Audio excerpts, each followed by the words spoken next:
Greenlight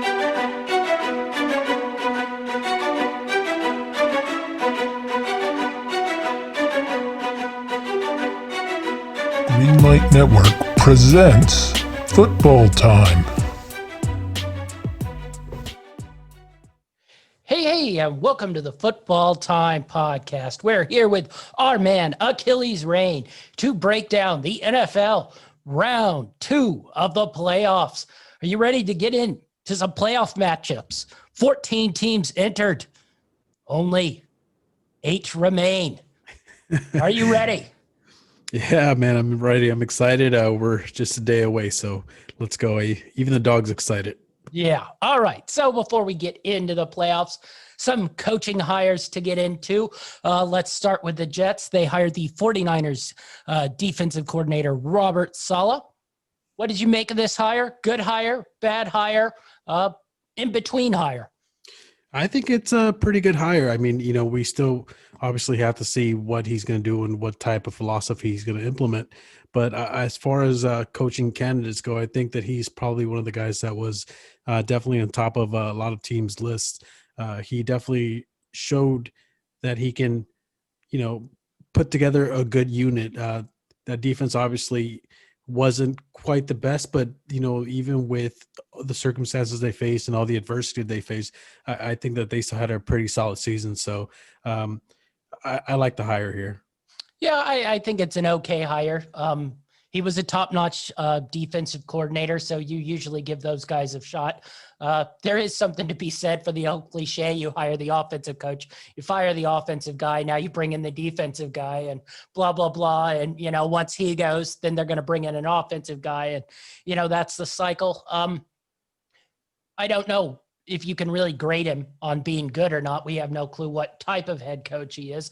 We know he's a good defensive coordinator, but overall, the Jets defense, if there was any sort of bright spot for that team, their defense wasn't a complete train wreck compared to their offense.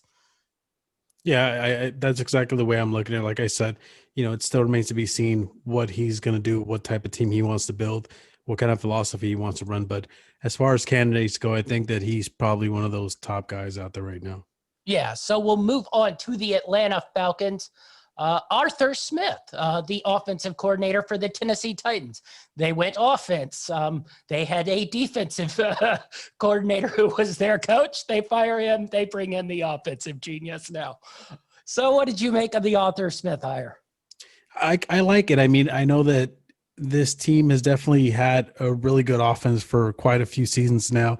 It seems like the second half of this season, they definitely took a step back and started playing a little better defense as opposed to offense, which is what we're used to from the Falcons. But, you look at Tennessee's offense and they produce, whether it was on the ground or over the air. They had a really good statistical season. So if he can kind of implement that type of thing with the weapons he's got on there, I think that, this could probably work out for the better. I mean, can't get much worse.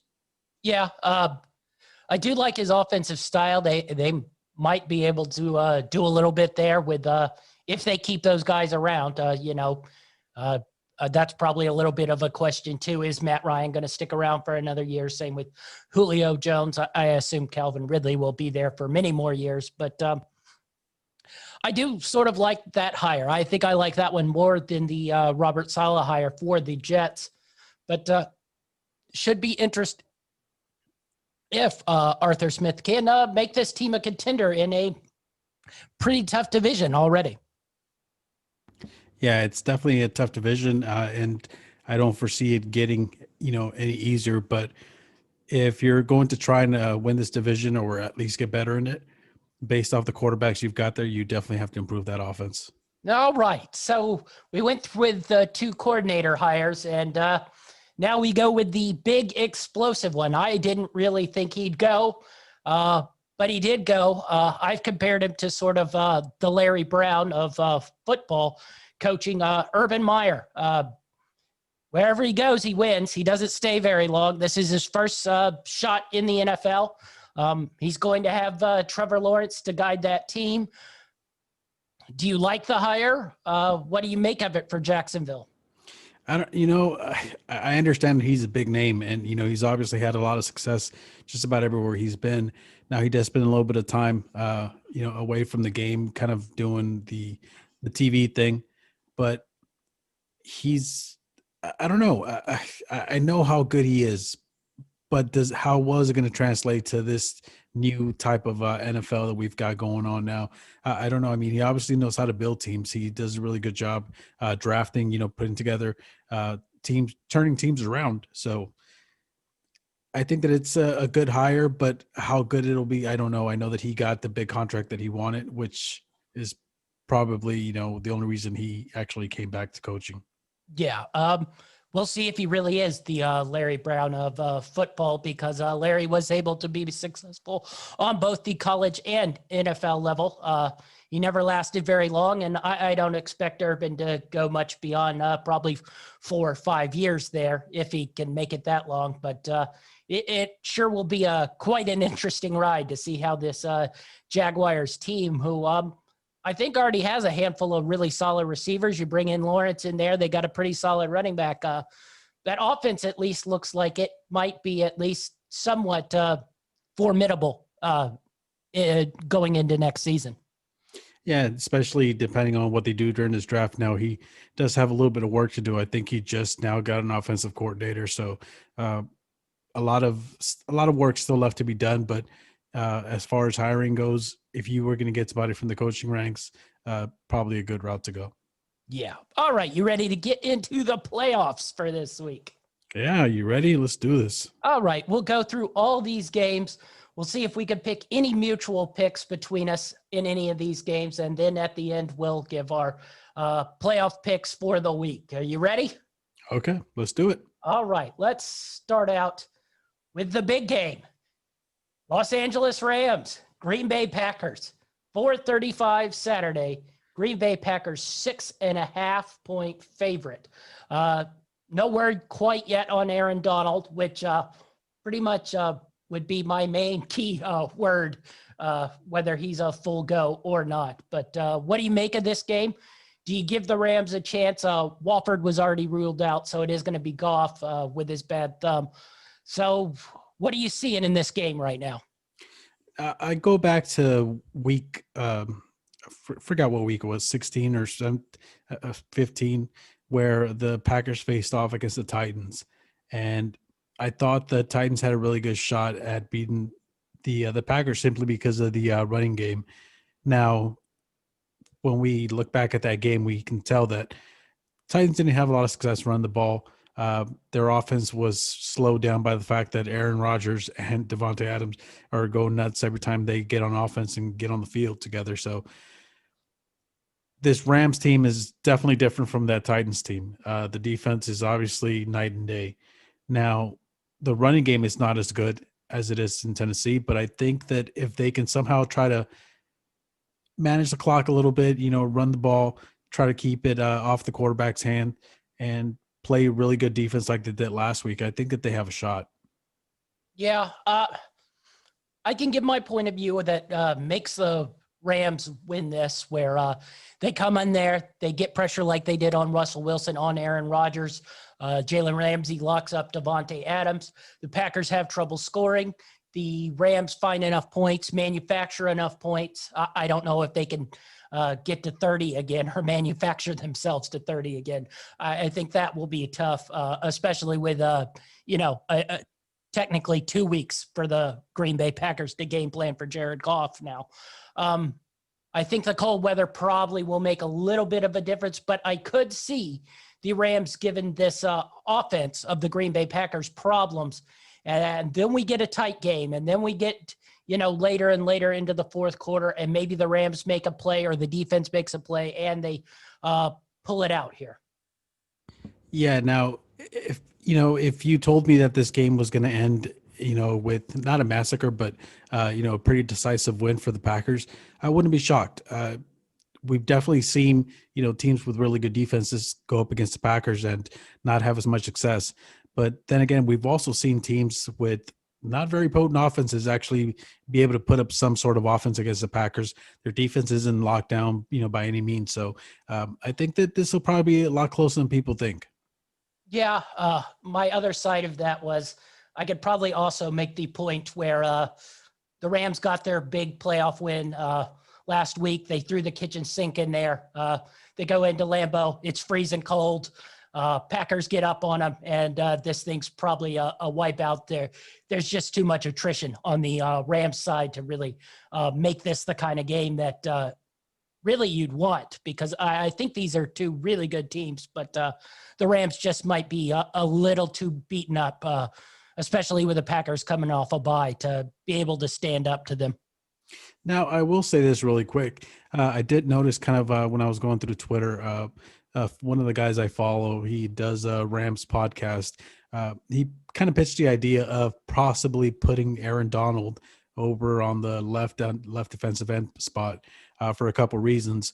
We know that the right side. We know that the Packers have had a little bit of issue at the left tackle right now, which is a little concerning, especially when it comes to protecting Aaron Rodgers against that front line. So you put Aaron Donald on that side. He gets a little bit of a boost from going up against a guy that's not as experienced, and it also keeps him out of the trenches to keep him a little healthier. We know that he's possibly going to go. Definitely, all signs are pointing to him playing. Well, I assume he will for sure at least give it a try. Yeah, the thing is, even if you somehow manage to pull this game off, you don't want to be down that guy. That's one of those guys that you definitely need if you're going to make a good run at a Super Bowl. So I thought it was a pretty interesting idea. I think that it would keep him out of the trenches, keep him a little bit healthier. So maybe they kind of use that game plan, but we'll see. We'll see what happens. Weather is supposed to be in the 30s, rain, snow mix for Green Bay. So 6.5 point spread. What are you thinking on that? Like I said, I think this game's going to be a lot closer than people think. Would I be shocked, like I said, if the Packers, won by 4? Would I be shocked if the Packers won by 14? No, I wouldn't be shocked. But I really do have a feeling that this is going to be a lot closer than people think. Yeah, if I had to take something, I'd take the Rams plus 6.5, but I really would not have a wager on this game. I just think it's too hard to know how this thing's going to play out at all. I could really see the Green Bay going with a blowout, but I would feel more comfortable with points. But really, I would not bet on this game either way or either side. Yeah, I knew that this probably wouldn't be a mutual, simply because we could definitely see two different scenarios happening, and we wouldn't be shocked by it. So I knew this was going to be a harder sell, but maybe for my own individual picks, we'll see what happens. Yes, we'll all be shocked when you take the Rams. All right, we'll move on to I'd probably say the two hottest teams in the NFL right now. Saturday has got some really good games. Sunday, I'm not as sold on, but Saturday, some big ones. Baltimore Ravens at the Buffalo Bills. Buffalo Bills -3. The Bills got their first playoff win in a long time. Lamar slayed his playoff demons. Buffalo's defense looked interesting versus the Indianapolis Colts. How do you see this game matching up? I think this is probably going to be one of the more entertaining games of this particular round. I like both teams. The Ravens definitely cleaned up their act towards the later half of of the season, and they've been playing a lot better. It seems like Lamar's kind of getting back into his own again. He's starting to run the ball a little bit more. But when I put these two teams side by side, as much as I like the Ravens and as much respect as I have for the team as a whole, I just think that the Bills are a much better team. I think that they're more well-rounded in just about every aspect of the game. Lamar Jackson can run the ball. He adds another dimension to that offense, but so can Josh Allen. He's no slump when it comes to running the ball, escaping pressure and kind of making something happen out of nothing. Now, they both can and have the possibility of, having a turnover here and there because of their style of play. Baltimore does have pretty good defense, but Buffalo can also get after you, and I just think that Buffalo is probably a more well-rounded team. Yeah, I'm very curious how this game's going to play out. I'm wondering if Buffalo can stop Lamar Jackson and that option attack. But I'm wondering if the Ravens can stop the Buffalo Bills offense, and maybe we get some sort of wild shootout in this game that I don't think a lot of people would be expecting. But I could certainly see these two teams just sort of trading big plays, much like that Baltimore Ravens Cleveland game that was probably 6 weeks back on that Monday Night Football, Sunday Night Football. I don't remember which it was, but where Lamar was making big plays with his legs, was making big plays with his arms, and Cleveland was just sort of carving up Baltimore. I really do think Buffalo, had the playoff jitters last week. It's a long history of not winning a playoff game, and maybe that one snapped it. They come out this week, pressure's off, and they come out guns a-blazing and can win this Buffalo game, or win this Baltimore game, and maybe put it on them. I think there's possibly a little chance for a blowout on the Buffalo side of things. Do you think there's a way where you could see that? I don't know. I don't see a blowout. I do think that Buffalo is a better team, but I think these teams are pretty close as far as what they offer. I do think that Baltimore's defense is a little bit better, but I think that Buffalo's offense is definitely more well-rounded than Baltimore's is. So, I'm not surprised by this spread. I think that what was it, -3 for Buffalo? -3, yes. Yeah, I'm not surprised by it whatsoever. I think this is going to be a tight game, and even at -3, I'm a little hesitant, but I still think that the Bills managed to pull it off. Yeah, I think I'm leaning Bills here -3. I could also see a scenario where basically the Ravens just run the option on the Bills the whole game, never give that offense the ball, and maybe Josh Allen has the ball, 2 times in the first half, 3 times in the second half, and they just can't get a rhythm. So a lot of different scenarios could, I think, play out in this one. I think this one's just fascinating with definitely 2 of the hottest teams in the NFL right now. But if I was making a bet on that, I think I would ride Buffalo, the -3. I think they're ready to meet their destiny and play the Chiefs in the conference finals. Not to give a spoiler on a pick on a game that's coming up. No, but yeah, I agree with what you're saying, and I kind of feel the same way. So, it's definitely gonna be entertaining to watch. So we'll see what happens. So maybe just a mutual on the Buffalo Bills, -3. Maybe I like I said, I kind of like Buffalo, but if you want to just go ahead and lock it in now, we can. All right, we'll go Buffalo -3 as one of our mutual picks during the NFL playoffs. All right, so what do we got next? Speaking of said Cleveland Browns at Kansas City. Kansas City is 10-point favorites. That's a huge, huge, huge number. Would you be scared to take this number? Yes, I would be scared to take this number. And I can give you one particular reason why. It's that Cleveland running game against that Kansas City rush defense.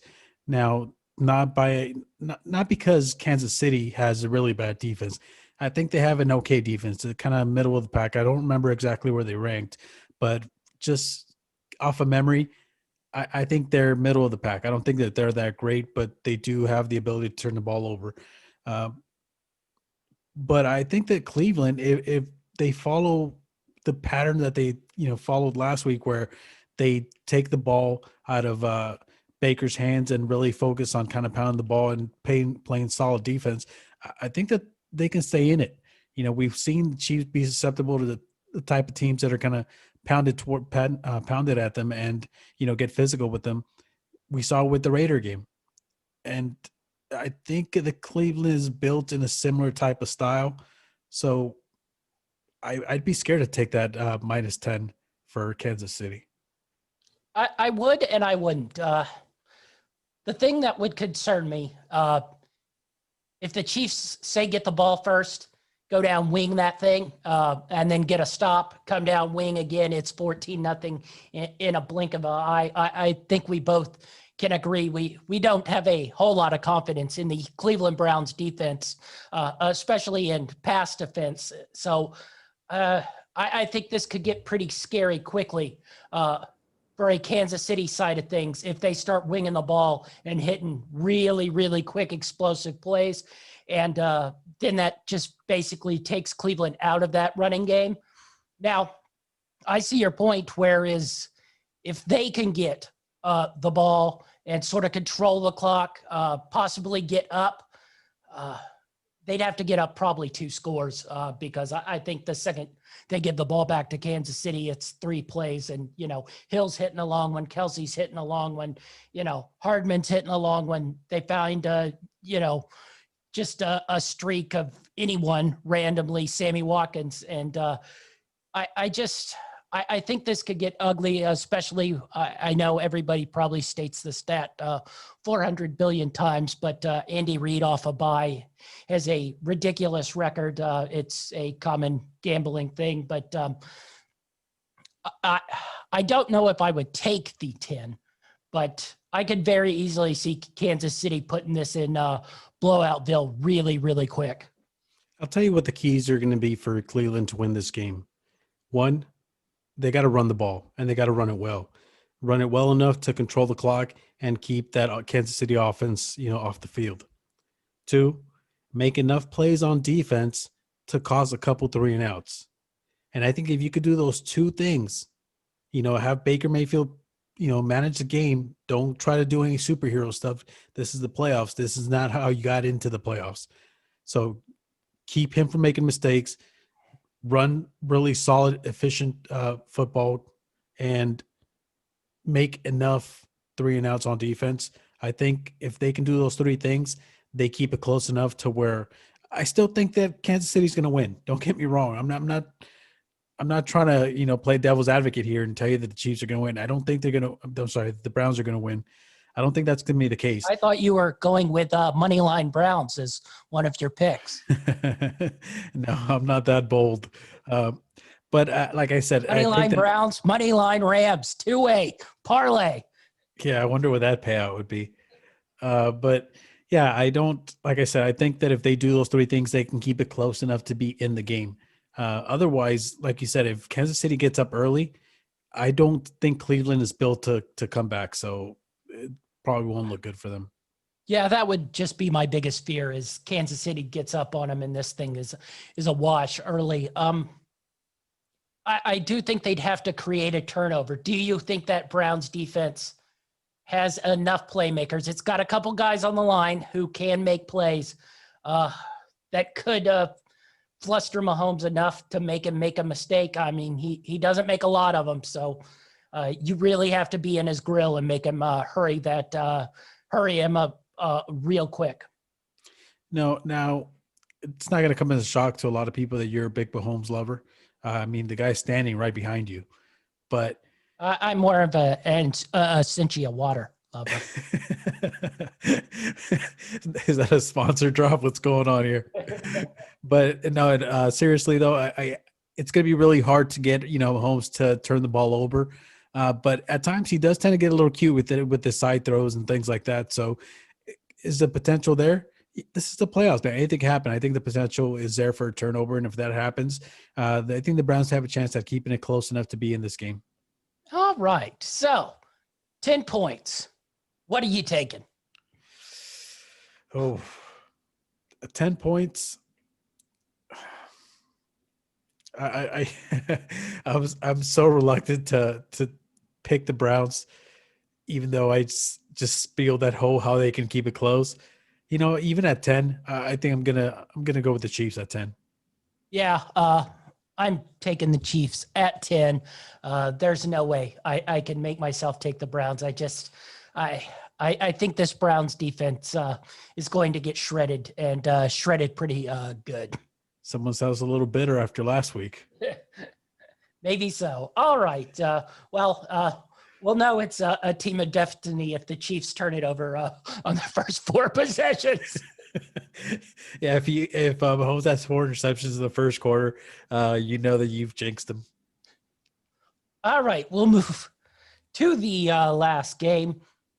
of the weekend. Tampa Bay Bucks, New Orleans Saints. New Orleans Saints -3.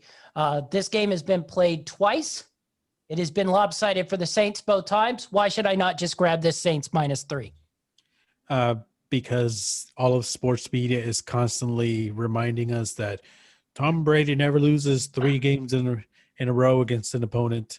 And that's somewhat true. But, when I look at both of these teams, I know that I've talked up the personnel for the Tampa Bay Buccaneers basically all season long about how deep they are. When you look at their roster, all the marquee names that they have big names on defense, big names on offense, wide receivers, quarterback, tight end, all the good stuff. I still think this Saints team is probably one of the best teams in the playoffs right now, and they're sneaky good. They're really well coached. They're very well disciplined. That defense definitely showed signs of being a lockdown type defense late in the season. I think that the Saints are going to pull it off and give Brady that third loss, against the same team. So this, to me, is kind of an easy one to take, but sports media is telling you otherwise. That's why you can't take the Bucks. I'm very curious how you think this game is going to play out. Is it going to play out like the others where New Orleans defense basically just shuts down that Tampa Bay offense and, New Orleans can put together enough offensive drives based on Tampa Bay's defensive mistakes to get enough points and roll with this? I actually think this is going to be, I'm not going to say an easy win, but it'll be a comfortable win. I think that the defense for the Saints will cause enough havoc. They know Brady. They know how to play Brady. They've shown it twice already. And I think that this is going to continue. I know that Antonio Brown has been playing better as of lately, but they're still banged up. They got guys that are going to play like Goodwin, but they're still banged up. And I think that the Saints defense will key in on all this stuff and put enough pressure on him to cause a few turnovers. And that Saints the offense is good enough. We know that to put a point. So if you cause a couple turnovers on defense with that offense, you're pretty much guaranteed to win. And like I said, I think they're going to win this one, not easily, but comfortably. All right. Play devil's advocate for me. How does Tampa Bay go about winning this game? Tampa Bay with that front seven they have, I think that they get after Drew Brees. They really rely on the running game. I think Jones is going to play this week, and if he does, it really helps him. He's been their best back, but if not, I think Fournette's more than capable of doing his thing. Then you've got your wide receivers. We saw last week with Evans being questionable because of, he was banged up a little bit. He still came out and performed well. And then, like I said, Antonio Brown's playing a lot better. You still have that big threat at tight end. I know that he hasn't been, the Gronk that we're used to seeing, but he's had games here and there where he's made a big impact. And as long as Tom Brady plays mistake-free, this is how the Bucs win the game. Yeah, I just can't foresee the Bucs winning this. I think I'm riding the Saints all the way here. I know it's very, very difficult to beat a team 3 times, but I've also watched these 2 games, and neither of these games has been one of those where Tampa Bay has even remotely shown the ability to even be in the game. So I'd be very, very stunned if New Orleans did not come away with a win at home in the Superdome this week. I just think that Saints defense will get to Brady. They'll force some turnovers. The offense will be able to manufacture enough points with Kamara, with Thomas, who looked much healthier last week than he had pretty much I go with all season long. So I think I'd really probably just ride with 3 here. I'm assuming you're going with the -3 for the Saints as well. Yeah, I like the Saints to win this game. I just think that, like I said, both teams match up pretty well, and they both, have a lot of big names and very explosive players. But I think this is probably going to come down to the coaching, and I think Sean Payton's a much better coach, and he's very clever in the way that he, attacks teams, and I think that's going to be the difference in this game. Yeah. All right. So do we want to make these Saints a mutual pick? I don't think we wanted to make Kansas City -10 mutual pick. That seems like it would be a a stupid decision amongst us. Yeah, no, I agree with you. I think that the Saints is probably a good one to take, and that puts us, for 2 picks out of 4 games. So All it's not right. gonna be- So we got both -3s. Buffalo Bills -3, New Orleans Saints -3 as our mutual picks of the week. All right. You ready to get into some picks of your own?